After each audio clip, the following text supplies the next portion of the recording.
Hello,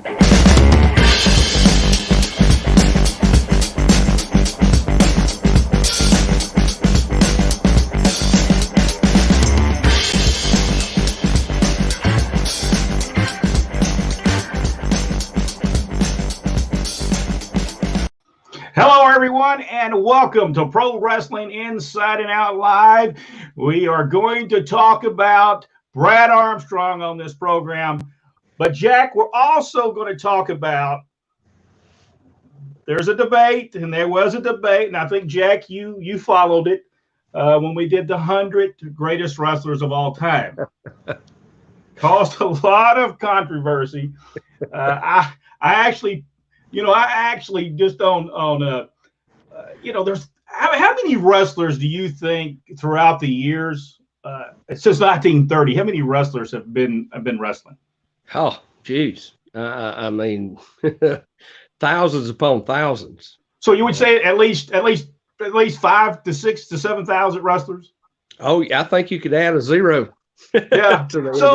So when you think about that and you're trying to get down to 100, when I first started, I had 300 on the list, and I finally went it down to 100 because there's so many people that wasn't on it. Mario Galanto, Lynn Rossi. I mean, there's so many. Ron Wright. Those guys wasn't on it, and because a lot of people didn't even know who they were. A lot of people didn't know who Ron Wright was, but he was a legend in Knoxville. But right. we did a lot of stuff. Well, I put Brad as number 100. And some people said, okay, that's a good place for him. Some people said he should be further up, and I have no problem with that. I think Brad Armstrong, it could be the top 10. He was that good. But I want to ask you this question. I know you talk about professional wrestling a lot. When the name Brad Armstrong comes up, what do you tell the people? He was the best I was ever in the ring with. I mean, just pure and simple. And I've been fortunate to be in there with a lot of great wrestlers over the course of my career. Brad was absolutely the smoothest, and he was also probably one of the most fun guys in the back too. Oh, yeah. I don't think his potential was ever fully tapped. I really don't. I mean, he was so much better than I think people realize. Yeah, I believe Brad Armstrong. He did not get the credit. And we'll talk a little bit about that when he gets to Mid-South Wrestling. And we're going to talk a little bit about him winning the North American title. And we'll talk a little bit about what happened with that. But right now we have a guest that knows Brad Armstrong. He was there when he started. Here is our special guest. You'll probably know him. If you watch Southeastern Wrestling for any amount of time, you're going to know this man. Ladies and gentlemen, here is Charlie Platt. Charlie, welcome to the show. Thank you, Brent. How's everything going? Everything is going great.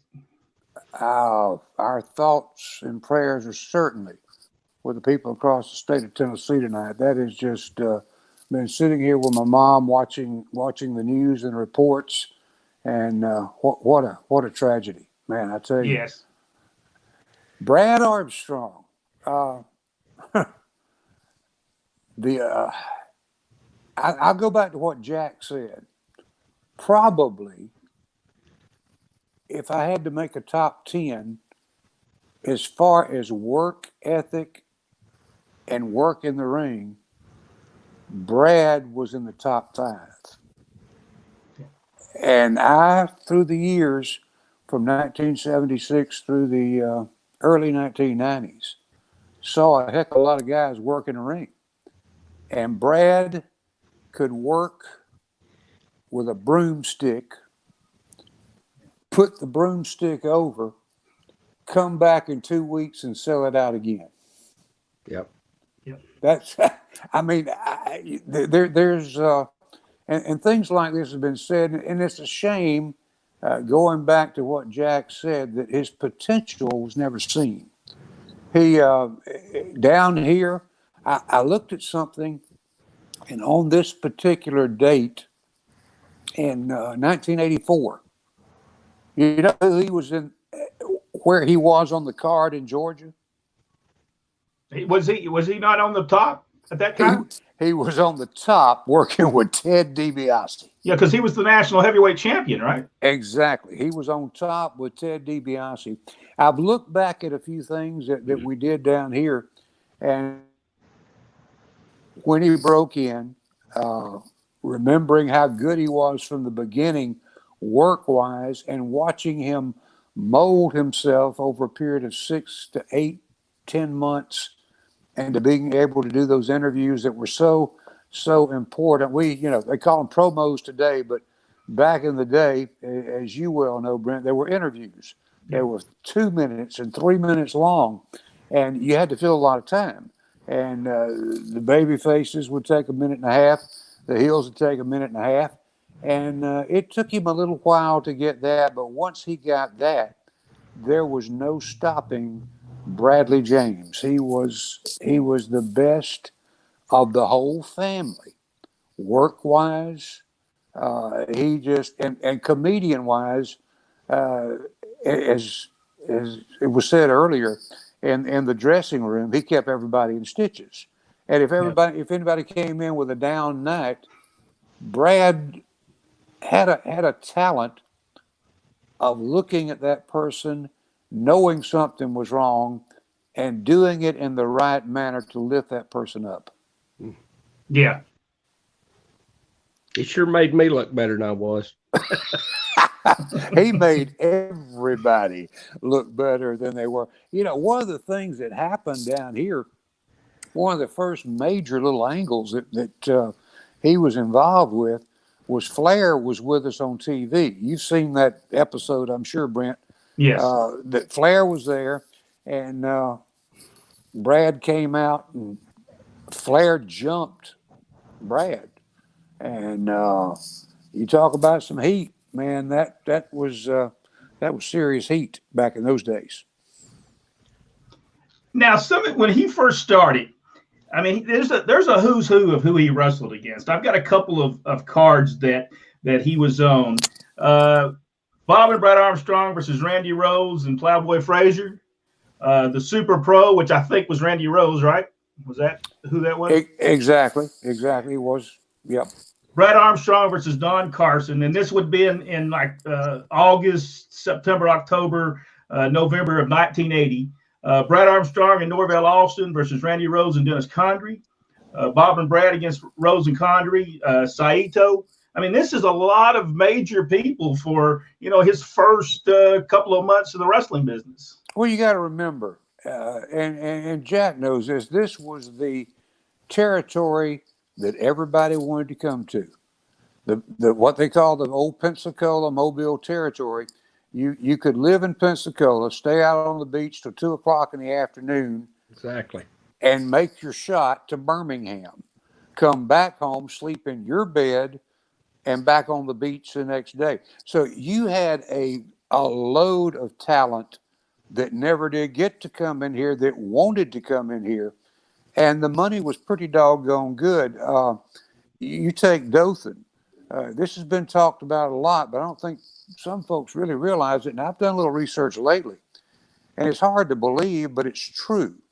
In the 1981 time period, 82, Dothan, Alabama was outdrawing Miami Beach. Yeah. Dothan, Alabama. Yeah. Was outdrawing, when you look at the numbers, they run the Omni, once a month up there? Yes. We were sometimes, and Brent, you were a little snotty-nosed kid running around the ring back in those days, following your dad around. But that old barn out there, the farm center was full when we had the talent you just talked about, just about every week. So you take that times 4, you're at, 16 to 20,000 people a month coming to see wrestling in a town like Dothan, when the Omni wasn't even selling out every month, but they would, even if they sold out, that was 17,000 people. Yep. So this territory has probably the richest history when you look at that, Mobile, and what a learning ground for somebody like Brad. And, coming up as in the James family, Bob taught him well. Jerry Stubbs taught him well. Jerry had a lot to do, if I remember things correctly. Talking about Jerry Stubbs, I believe Jerry Stubbs is with us. Hey, Jerry, how are you doing? Hey. Oh, I think we've lost his audio. He never knew how to. He never knew how to turn the microphone on.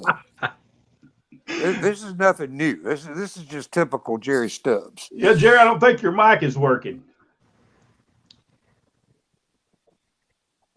Well, I think we lost him. Well, we did have Jerry Stubbs on.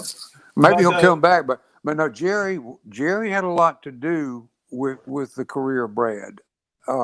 So many different guys did. I mean, and the guys that you mentioned, and I mean, Jack, what would it have been for you at age? What age were we talking about for Brad at the time, Brent? He would have been in 1980. He would have been 18 years old, right? All right. Yeah. What would you have thought if you were 18 years old working with Don Carson? Man. A master.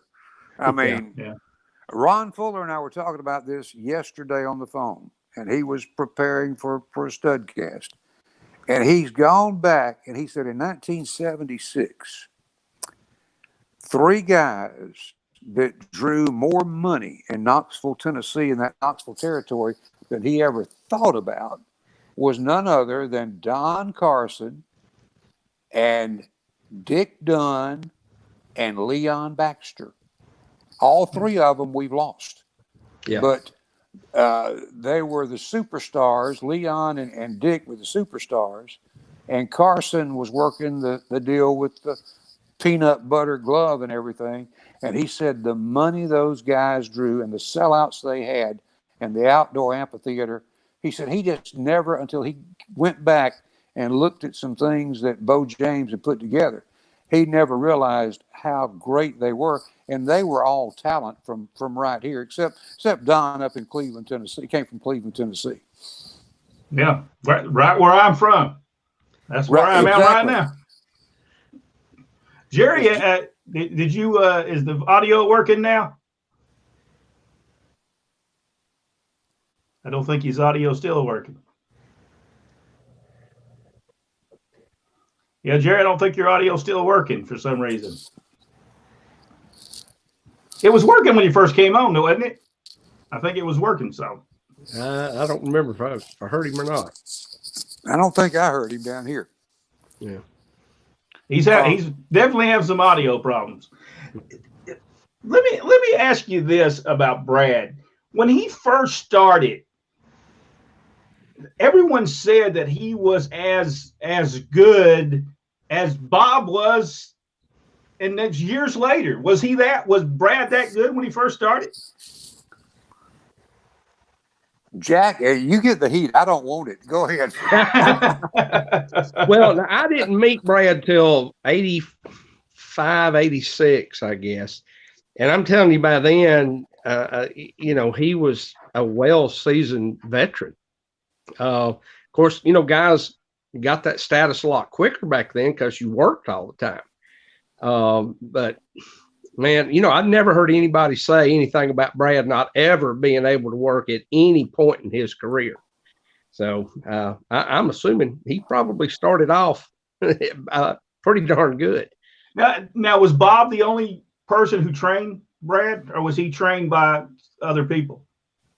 If we could get audio from Stubbs, he knows the story for sure. Okay. But I think Jerry and some other of the guys had a part in it. I really, if I remember things correctly, and before I forget this, one of the funniest stories about Brad, he was just beginning to talk a little bit. We were doing a personality profile, and of course that was pre-taped before the audience came in, and he's sitting there, yes sir, Mr. Platt, yes, sir. And I'm wanting to just slaps him, Brad, my gosh. But he was so proper with everything he did. And the director upstairs, we were watching a video from Montgomery. and it was a match where there'd been a little some kind of little confrontation angle, and we were going over that video, and the director or somebody pressed the wrong button, and when they did, they hit a button of the live show or the tape show that was on the air at the station at the time, which happened to be the Alabama JCs on the Red Holland show. You remember the Red Holland show, Brent? Yes. And about the time they hit that switch, they threw a garbage can full of rattlesnakes out on the pavement. And Bob almost killed his son, running out the door, ran over him, ran over me and everybody else, just from a video of rattlesnakes. Now, early on in 1981, and I've got this down, January 20th, 1981, Brad Armstrong wins the United States Junior title. Was that from Jerry Stubbs? It would have either been from Jerry Stubbs or, I forget who was campaigning at the time with that title, but there was several different. That was just it. We had so many coming through about that time. We even had this is one for Jack. We even had in that year, and I've got it's on YouTube, and I actually got to work with the guy on TV, and him doing color with me was Mario Galinto, and there was a deal where Mario was special referee, and I think it was a tag match in Pensacola with Bob and Brad against whoever the big heel team was at the time. But it could, the U.S. Junior title could have been on that. Bill Ash was also in here about that time with the junior. He was junior title holder for a pretty good while. You know, also he would, at that same time in 1981, he went against Stan Lane. And was Chris Markoff working in the territory in 1981, or was he just coming in and out of there? Oh, probably just coming in and out, doing some shots in certain towns. I don't remember him full time at all. But Brad doesn't start wrestling full time to 1981, right? Was he only wrestling in 1980 some? Just very limited amount toward the end of 1980. All right, he hurts his shoulder at some point. Did he really hurt his shoulder when he first started? I think so. I believe he did. Because there's an interview with you on YouTube now with Bob, and he's in a sling. So I was thinking maybe that was he actually got hurt. I think he actually did get hurt in a match in Montgomery. You know, when something that went on there in 1981, and you probably remember this, and the only reason we knew about it because Tommy Weathers, which was refereeing at the time, they did I think it was in Mobile, where they did Bob was going to be handcuffed to one side, and I think Dennis Condrey and Randy Rose are going to be handcuffed to the other, and they did the turn with Tommy Weathers with the key in front of him. Do you remember that angle? Exactly, I do. And Tommy sold out to him. Yes. I remember. That's what I remember. Yes, and he did. Tommy had more heat than your daddy and Larry Brock put together for a long time. In fact, he had to leave us. In fact, he managed for a while after that. They brought him. You know, he stayed around and did a managing thing with them.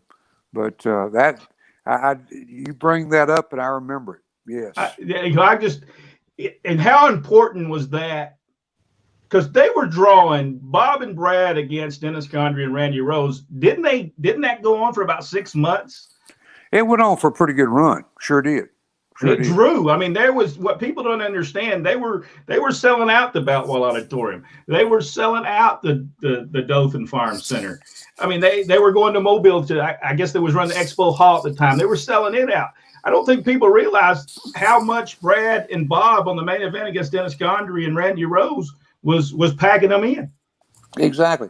And you got to understand, Birmingham at that particular time, my memory correct, we had just started running Birmingham in the latter part of 1980. That was part of the Jarrett deal. Not Jarrett, but Nick Goulas. Okay. And see, for a long time there, Birmingham was not a part of Southeastern for a couple of years. I said a long time, a couple of years. And that came in, I think we went on TV up there in 1980 on Channel 6 WBRC. So we were not in Birmingham, hadn't been in Birmingham that long when those matches were coming down. And yeah, look, Randy, when you talk about underrated, you talk about Brad Armstrong being one of the smoothest and best ever in Southern Territory wrestling, Jack. I'm not talking about, something off the Superstation or I'm talking, well, he was there, but I'm talking about guys that could day in and day out get in that ring and make those people want to plank their money down week after week after week. You got to look at Randy Rose. You got to look at Dennis Condrey. You got to look at the crew that was in here. And I've talked about this before. A lot, if you'll go back and look, a lot of what the success of this area was a heck of a lot of them were trained by a member of the Welch family or someone who was trained by a member of the Welch family. And it just blended so well, the work style in the ring. Jack, I'm going to ask you to comment on that. Oh, I agree. I mean, they had a certain pattern they had. And it fans really clicked with that. It was a formula that worked. I loved it. What a lot of people don't realize is down here, when I say down here, the Southeastern Territory, it never was big on what I'm going to call the freaks of the business. Right. Abdullah Butcher never, and Abby's a great guy, he never drew a plug nickel down here in this territory. He never worked this territory but one time, and that was when Barnett was running it for a few weeks. Yeah. Abby never drew here. The only person like that drew money here was Andre. And Harley killed Andre off in Mobile, and after he body slammed him 2 times in one match, Andre didn't draw again in Mobile. I mean, Harley did, but Andre didn't. But the bigger type guys like that did not draw money and did not mean down here what they did in other parts of the country and what they are today. Right. When in October of 1981, Dad was in Georgia Championship Wrestling, and they had told us, they said, hey, Bob Armstrong's coming in, and we heard that he was going to be the booker, and he was bringing his son Brad. Now, we had not seen Brad before this, and we said, oh, okay, we'll see how that goes. I can tell you, the first time we saw him on television, I was very impressed with Brad, thinking he is a 19-year-old kid coming to Atlanta, and he was very good at what he did within 1 year in the wrestling business. And I remember Dad telling him, he said, you are going to be a big star in the wrestling business. Oh, yeah. He was, and I tell you something that happened just a short period of time ago. We did a tribute to Bob here in Dothan. It was no wrestling in it. It was just me and Ron, and we got videos sent in from a lot of different people across the country. And somebody that talked more about Brad than they did about Bob, and it was in a sense of, you should be proud of what you were responsible bringing into this earth, was Ted DiBiase. He talked about, from the first time he saw Brad, what impression that Brad made on him. And I don't know of anybody that has ever said anything negative about Brad at all. I've never, I'm sure there's some somewhere who have, but I would say they would be of a jealous kind that just were jealous because they didn't have that was a special talent that he had that, and I'm not being downing Scotty or Steve or Brian, or even Bob, but it was a talent that none of the rest of them had. Bob told me that, Brad was the best of them. Exactly. They all know that. Well, when he came to Atlanta, I mean, these are the guys he got to wrestle against: Torquemada and Ray Stevens, Brad Armstrong against Jim Duggan, Ole and Gene Anderson, Ray Stevens and Austin Idol. And then on November 26th, Austin Idol? Yes, it was Ray Stevens. You're saying, don't say the word wrestling. Austin Idol. I'm sorry. That you need to be corrected on that, boy. Well, okay, we'll say he was in the ring at that point in time against Bob and Brad. And then on Thanksgiving night, November 26, 1981, Bob and Brad win the national tag team titles, beating Saito and Mr. Fuji. 19 years old, he's the national tag team champion. And I will tell you, he also later on in the year he went against Terry Gordy and Buzz Sawyer. I mean, the people he got to wrestle, Tommy Rogers, Johnny Rich. I mean, the people that he got to wrestle during that time. He had to be good at that time. And I'll tell you the one thing that Bob and Brad drew good money as a tag team in Atlanta. Oh yeah. I got a question for the host. Out of all the people, and you saw most of them, Georgia and down here, of the people he worked in the ring with, who was the best match he would work with, in your opinion? Jerry Stubbs. All right, Jack.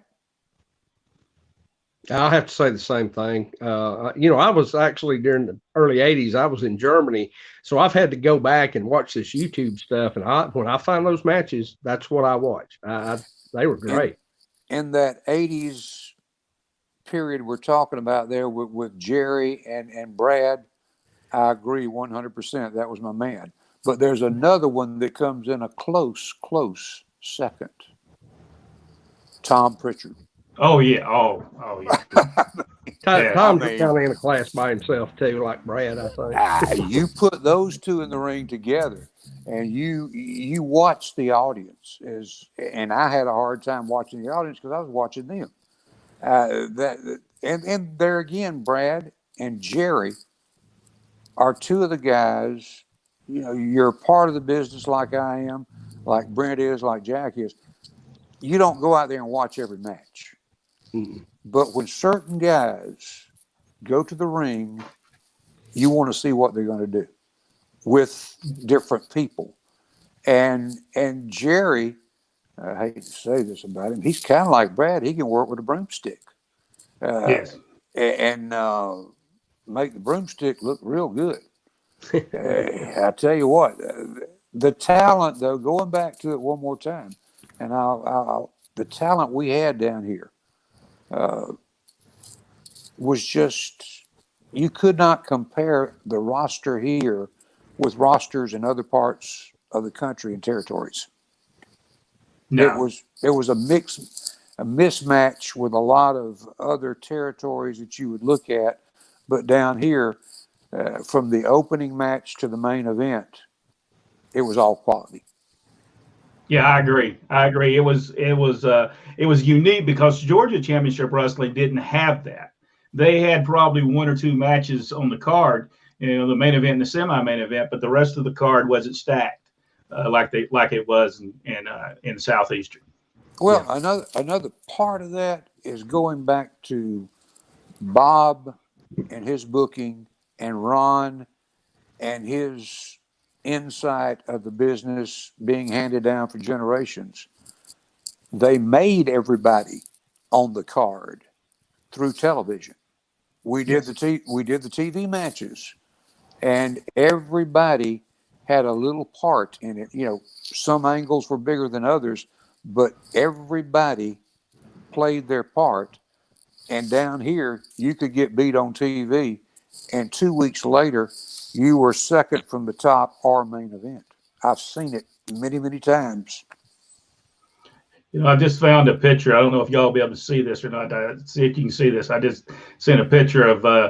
I guess this was Brad during his first year. Let me see if I can pull that up. Can everybody see that? I got it. Yeah, that's Brad and Jerry. Would that be his first, or would that be later on? That was probably about the second year, I would think. Might have been the first. One thing about that Brad and Bob, you don't really recognize them good without their Coca-Cola glasses on. Well, now, okay, now I've got one of those. Let me pull that up. Oh boy, I've got a picture, and they're with. Let me pull this one and see if there they are with Blondie. There you go. There's Brad. Blondie. Bob Armstrong was Blondie's favorite wrestler. Really? Yes. Wow. When they were working Georgia Championship Wrestling, she called and asked if Bob could be at her concert, and they went to the concert. That's where that picture was took. Do you have the picture of Brad where he's covered up with all the belts? You ever see that picture? No, I don't think I have that one. They made it in the locker room, and every belt that was in the territory was, he was wearing two, and he had one over each shoulder and holding another.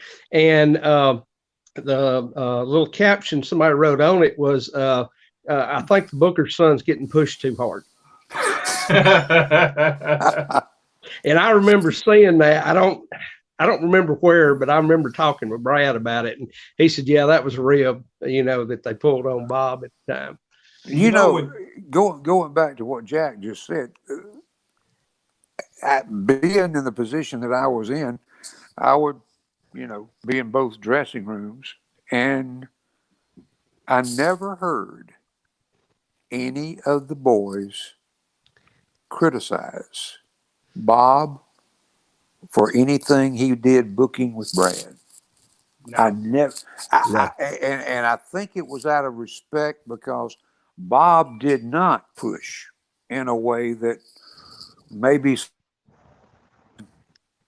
in other situations, we don't have to call any names or anything, but it was done. But he didn't, Brad was one of the boys. And his ability to work as good as he did, everybody had respect. And Bob's one that I never. We were talking about this the other day. Doing TV, you have to listen to a lot of different people, but I don't ever remember any of us having a heated conversation with each other in this territory. Do you, Brent? No, I don't think there was never any yelling in the dressing room. It was the most cordial working relationship for the business that it was that you could get. Now, so it was all family, though. I mean, everybody, we were all family. So it was. Now, in some of the days of Continental, it got a little crazy from time to time. Yeah. But that was Paul Heyman. I mean, he's a fool to start with. And when you get a New York fool trying to tell everybody in the business what to do way back then at his age, you had a little bit of heat. Yeah, he's not like us. No, he didn't come from nowhere around here, I guarantee. Yeah.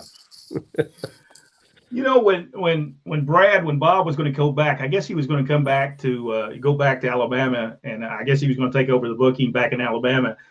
Dad came to Brad and asked him to stay.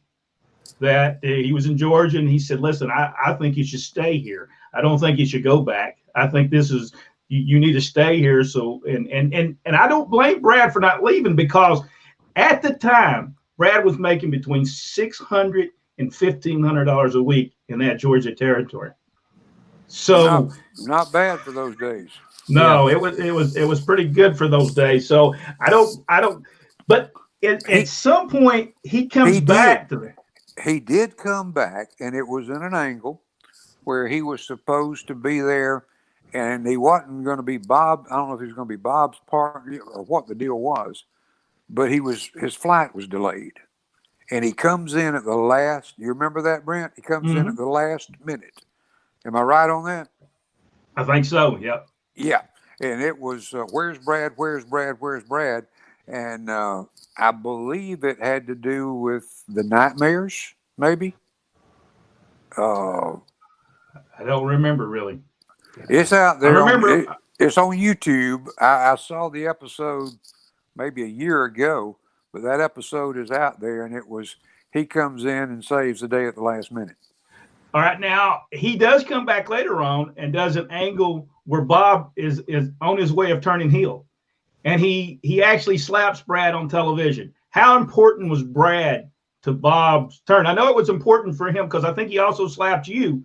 So, but how important was it to get Bob the heat that he needed by slapping Brad? If I'm not mistaken, the slap you're talking about with Brad took place on Atlanta TV, not down here. Oh, okay. It took place in Atlanta. The deal with Bob slapping me got plenty of heat.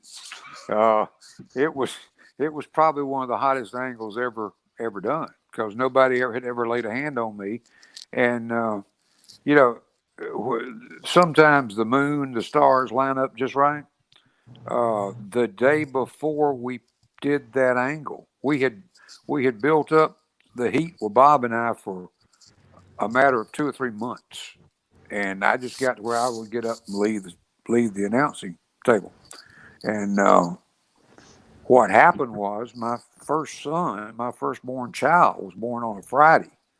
Well, being on radio and TV, they announced it on the morning show down there. They did it on the news at 6 and 10 o'clock on Friday. And then on Saturday afternoon, this Bob Armstrong, complete with cigarette in his mouth, comes out there and slaps me. And, buddy, it got hot. It got so hot that they had to escort him from Dothan back to Gulf Breeze to his house. It took 8 police to get him from the dressing room to the ring. The whole thing, and when the tape went around, it got so hot that he comes back and says, "You got to slap me on TV to take some of his heat off." So about 3 weeks after the deal, we did the deal where Ron comes back in, grabs him, hooks him, and I slap him on TV. It was hot. And during that time, he was working a little heel deal up there in Atlanta too, back and forth. And he slapped Brad. If I'm not mistaken, Brad slap was on Atlanta TV, and they sent it down there, and we played it on our TV. Okay. Yeah, I just remember that happening, and I thought, that would have probably helped get him some heat. Oh yeah. After Brad leaves Atlanta, he leaves Atlanta in April of 1983. Kevin Sullivan is booking in Florida, and he goes and he ends up teaming with someone that would later become a huge star, and that's Terry Allen, Magnum TA, and they become the NWA Global Tag Team Champions. Does anybody remember when he went to Florida for Kevin Sullivan? I don't, because you got to remember, there wasn't an internet back then, boy. Yeah, I was back from Germany the end of '83, but I was the only thing I could get was the Mid-Atlantic area where I was stationed at. So I didn't start catching back up with Southeastern stuff till I moved back in '85 to Alabama. Well, it looks like. He looks like he was only there for about 3 months, and he went against I didn't even know the Kangaroos was still wrestling back in 1983. Don Kent and Johnny Hefferman. I didn't even know there was wrestling then, but he wrestled them. Leroy Brown. The Kevin Sullivan, Purple Haze. He actually went against Adrian Street while he was there, and they actually won the titles from Angelo Mosca and Bobby Duncan. And he was only there for a few months. So I wrote down here he was there for 3 months. I really never knew until I did the research that he actually went there and worked. But I did hear in an interview that he did years ago. Jack was telling me a story about who was it that ran Brad over? Juventud Guerrera. And he hurt his and he hurt his leg. Well, he was telling a story that Kevin Sullivan actually ran him over in the parking lot, and he went on top of the car, and you know how Kevin Sullivan's crazy anyway, and he was just sitting there laughing as he was rolling off the car. But I really never knew he wrestled, and then didn't know really that he was tag team partners with Terry Allen until I started doing this research.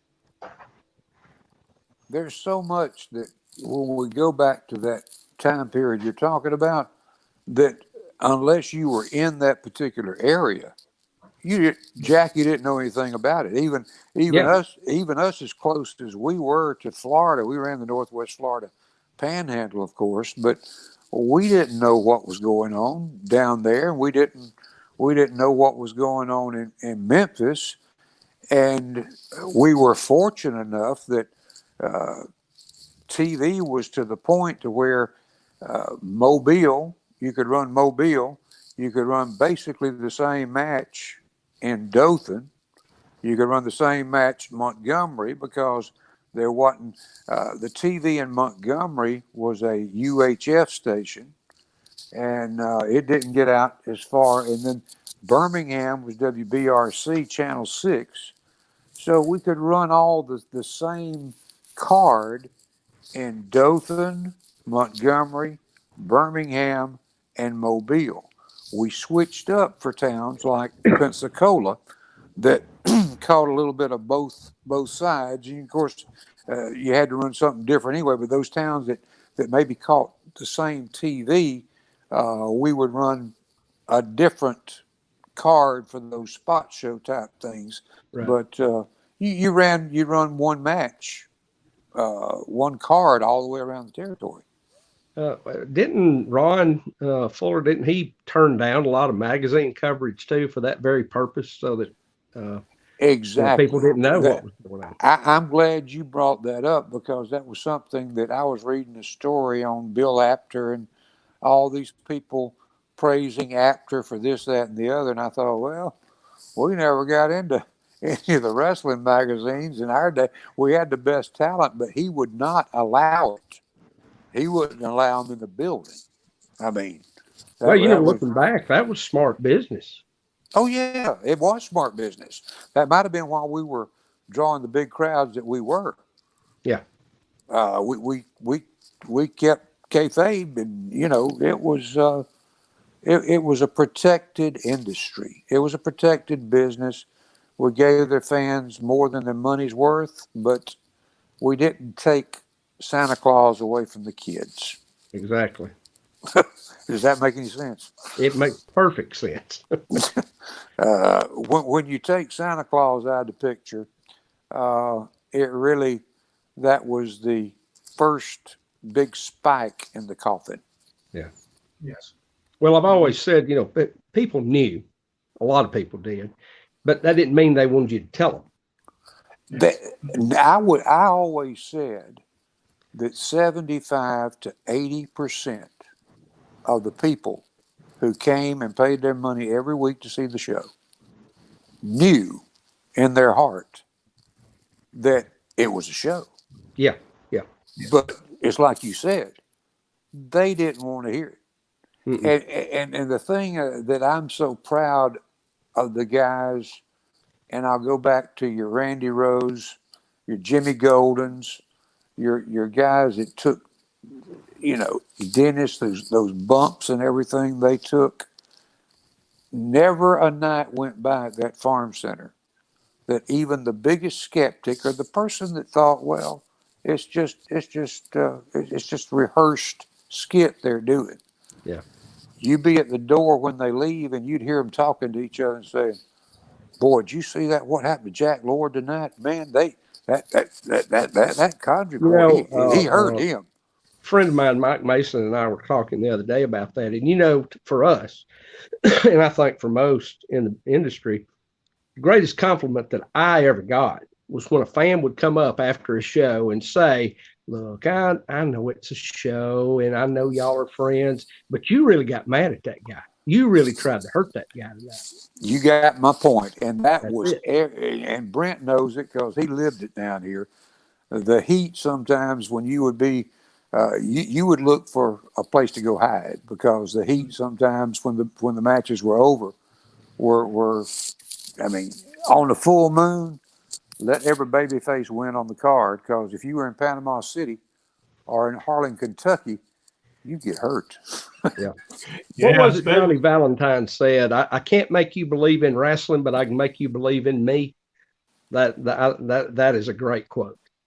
You know, people used to say that when they would be. I used to go to Rome, Georgia, every Thursday night with Dad, and they would have the match, and the main event would be Ole Anderson and somebody, and you'd hear them. These are the words they would say: "Oh, we've seen all of that.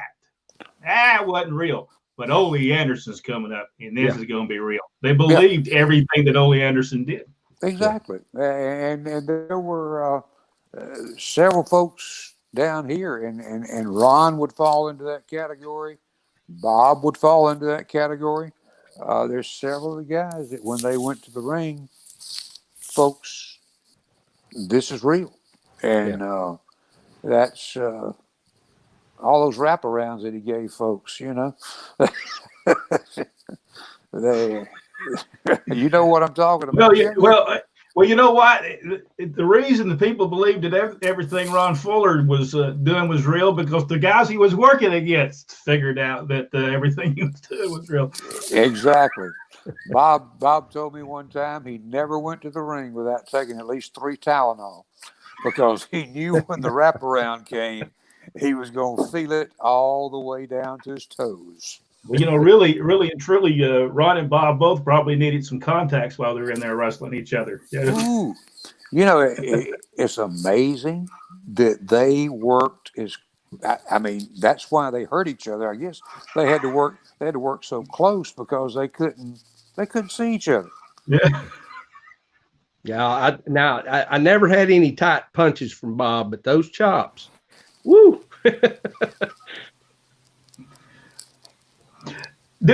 Jack, was you back from Germany by 1984? Yes. Do you remember when they did the angle with Brad Armstrong where he won the title on television? I remember hearing about it. I didn't get to see it. They did the angle where, for some reason, Tommy Rich was under the mask, Mr. R. I'm not really for sure why he was under that, but he lose or leave town. And did he lose or leave town? He came back as Mr. R. DiBiase. Yeah. And so they did this thing, and they said something like Mr. R was going to go against him, and it was actually Brad Armstrong. And that's how he won the national. I think Tommy Rich came walking out, and he pulled him up. I think they were dressed in matching tracksuits, and Tommy comes walking out during the match, and Ted has pulled the mask off Brad, I think, right around at this point. And of course, then he turns around and sees Tommy standing there, and I believe it was pretty quick. Brad rolled him up from behind, won the belt. It was something else. I mean, it was really good. It was a good angle. Then he becomes the national heavyweight champion, and I would say he was what? If I'm doing my math, 1980 was 18. This would have been 1984. So he 22 years old. He's the national heavyweight champion at 22 years old. 80. I was 19 in 80, and he was 17 in 1980. So he's 2 years younger than me. A very young national heavyweight champion. Yeah. But you know, that has to say something about him because Charlie knows this. Ole Anderson didn't like nobody. Okay. I know he didn't like me. There was a quick story on that. A little bit before Ron and Bob and Robert, Jimmy, everybody took over this territory, Barnett made a lease purchase agreement with Lee Fields. They run Atlanta TV in here for 6 weeks. and they did 2 shows. And the 2 shows, the talent roster was Backlund, Abdullah, Wrestling 2, Slater. In fact, it was a very, very young and just into his career, Jerry Stubbs and Randy Alls that were the early in the show. But that show didn't draw 500 people. Yeah. Either time they came in. Ole was booking, and it's because the TV wasn't from here. It was not a local product, and people did not buy it. Well, Ole had my phone number and everything, and he had that sawmill up in Michigan. And I get a call at the radio station, and it was in between the 2 shows, and it was Ole Anderson. And Ole says, "You need to go to Elba, Alabama. I have had a custom blade made for my sawmill at Dorsey Company up there, and you need to pick it up for me and drive it to Atlanta." I said, "Screw you." So Ole and I never got along too good after that, but they ran one more show in here, and that was it. They gave it back to Lee. Just, here it is. We don't want it. And then Ron's first show in here with Andre didn't draw but 800 people. It was off of TV being done in Knoxville. But when the TV got that local flavor to it, even the people in Mobile knowing it was done in this territory, things turned right around. And I think that's a big problem today with what they're trying to do. TVs are done in the arenas, and I really think back in the old days of studio wrestling, people got a lot more out of that and made them want to buy the ticket to something that they don't get to see. They didn't get to see on TV, and that's the arena shows themselves. That's just my personal opinion. Yeah, see, I think that's the appeal to me of NXT, because they film in that one place down there in Florida. Right. It's your same crowd coming in for TV every week, and they love what they're seeing. And I think it's a great product too.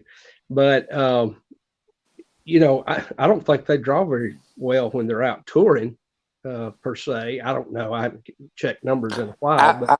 I read an article Mike Mooneyham had, or maybe it was just a post that Mike had on his Facebook page, and Mike is the go-to man for the business as far as journalism goes. I love Mike. and he was talking about that, Jack, the fact that this local show that's been running 14 years up there in Charleston one town near Charleston, drew so many people the other night. And it was actually, somebody said it drew more than what an NXT show drew out on the road. Yeah. So we're talking about 300 people. Yeah. You can't make that cash flow. Yeah. I've noticed that older wrestling fans, the disconnect to the newer product is really bad. I mean, the older wrestling fans hate it. Oh yeah, they can't. And I go back to when corporate America got involved in the business. That was the beginning of the end, even before Vince said we're entertainment. When corporate America, people that did not understand the business got involved. Business people. And I'll give you an example right here in Dothan. This happened. Your dad was involved in this. They came and did TV in Dothan. They did 3 TV shows. There were 20-something matches on the card. Of course, Ronnie was having to go back and help with this and help with that. And he asked me, I just came down to visit him that night. And he asked me, would I do him a favor. And I said, what? He said, here's the briefcase with all the sheets in it. Go check up with the building manager. This was at the Dothan Civic Center. Capacity Dothan Civic Center is roughly set up for something like that, 2,200 people. I get up there and start doing the house, and I'm ignorant about this. I'd never done one of their shows. And all of a sudden, they start throwing this $2,800 bill out for catering. They start throwing this bill out for this and that. Then $30-something thousand rent on their trucks that were there doing the taping, okay? And then they only sold $10,000 worth of tickets. And I said, what? They were afraid. Turner never wanted, and the company never wanted anybody not in a seat. They had papered the town and turned down over 2,000 people outside that came the day of the show wanting to pay and get in. Yeah. Henceforth, the show lost about $30,000. Yeah, they did that. They did that everywhere. When they come to Chattanooga, it was our job for years to actually paper the thing. They did Halloween Havoc here, and we were paid to actually go out and give tickets out so there would be people inside the building. I remember that Halloween Havoc show because I called your dad and said, I said, can you get me some comps? And he said, yeah, how many you want? And I said, 4. And he said, okay, just pick them up at will call anytime you want to. So I just happened to be in Chattanooga the next week. And then Halloween Havoc was like maybe 2 weeks out. And so I stopped by, I picked up the tickets, I opened the envelope, and there's 30 tickets in there. So I'm giving tickets to everybody at every show, you know. Well, Jimmy Powell was running a show in Cleveland. And I was doing the announcing there, and I was giving tickets to everybody that came in the building. So Jimmy started telling people, so if you come to our matches, you'll get free tickets to Halloween Havoc. I think that was the night Abdullah the Butcher got electrocuted on television. I'm not going to say that I might not have sold T-shirts with free tickets, you know, at the show beforehand. Uh-oh. Confession time. Business is business, boys. There you go. Yeah. Oh, professional wrestling. It's there's nothing like it. Going back to what we talked about, I want to say a couple of things, and I need to step out of here. Okay. Brad, the James family. Not long ago, I went down and visited Bob and Gail, and folks that might be watching this, just say a prayer for them. You know, we all go through tough times. Yeah. And Bob has the best attitude anyone could have about a tough time. Yeah, he's remarkable. But say a prayer for that family. Yeah. And I never will forget when we lost Brad.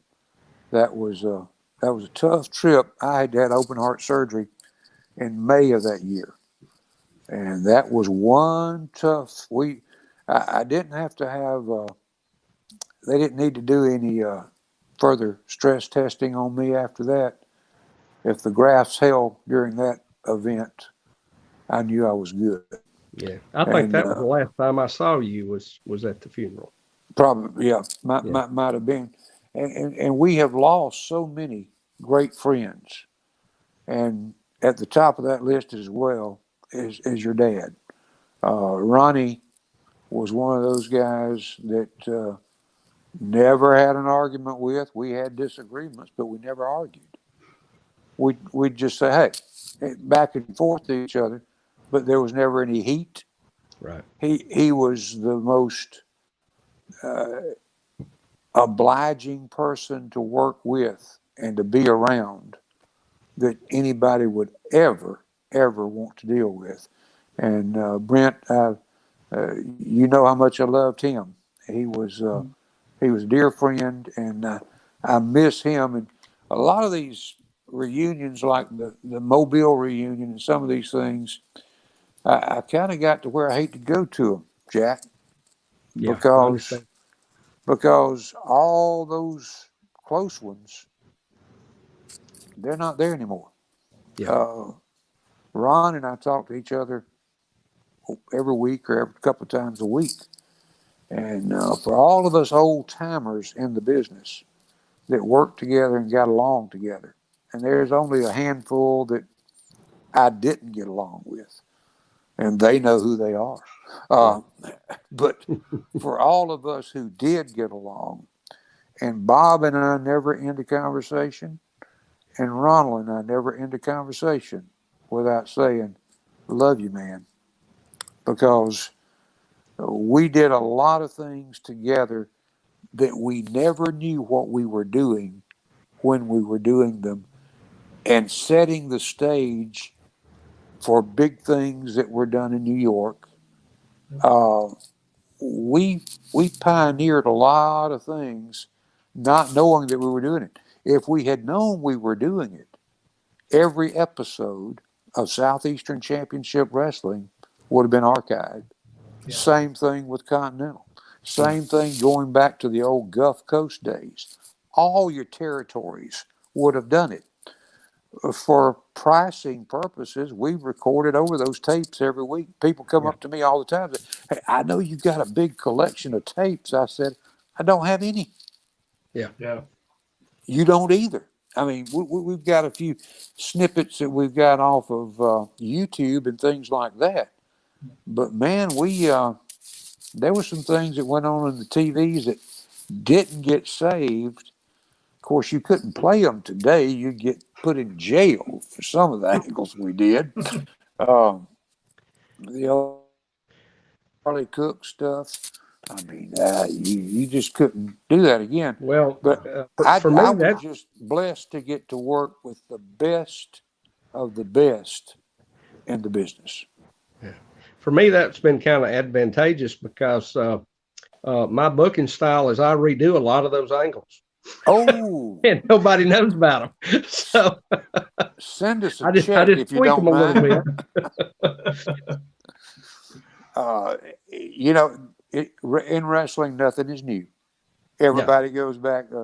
Ric Flair goes back to Buddy Rogers. That goes back to this, and you know, the Gorgeous George days and things like that. It was just recycle, and rehash. Yeah. But we had a group down here that was probably the most unique territory in the history of professional wrestling. Yep. Going back to when the Welch family started in 1953, all the way through the closing days of Continental. It was a product that you could look back and say, hey, I'm glad I was a part of it. And I was blessed to be a part of it. You guys are great.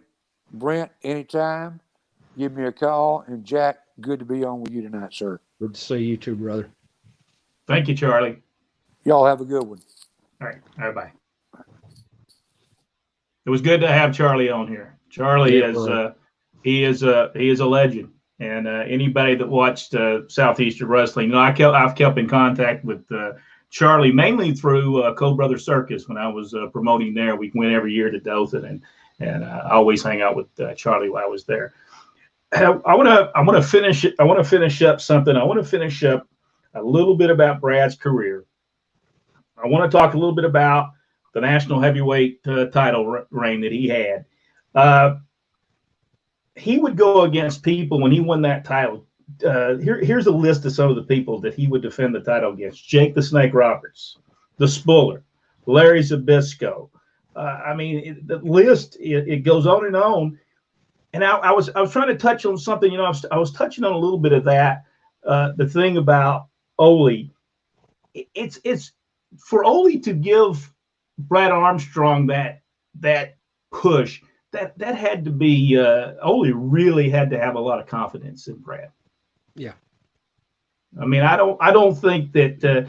And plus, every time Brad would leave, he would call him back. He would leave for a while. He went and worked for just a little bit. He went back to Southeastern Wrestling in the end of 1983, and I mean, business was a little slow during that time because Dad had got out of the business, got back in the business, and he was working there. Wayne Ferris was there, Ron Starr.